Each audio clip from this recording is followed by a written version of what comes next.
Sudarlun, satu unit helikopter milik BNPB Pusat sejak Rabu siang sekitar pukul 15.00 waktu Indonesia Barat mulai melakukan pemadaman melalui udara di kawasan Penaga Cud Ujung, Kecamatan Merbu, Aceh Barat.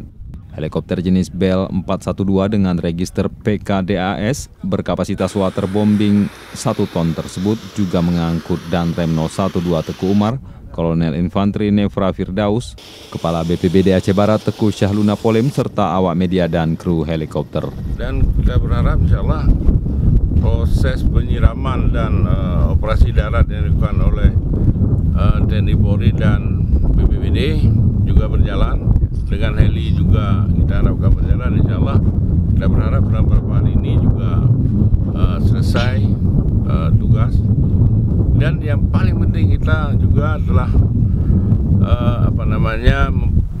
melakukan doa, salat minta hujan, dan kita berharap akan segera turun hujan dan upaya-upaya lain yang seperti kita lihat sedang diupayakan oleh pusat, provinsi maupun daerah. Ya.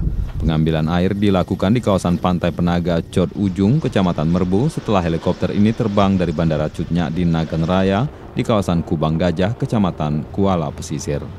Lama pengeboman air melalui udara tersebut diperkirakan berlangsung selama 3 jam 30 menit.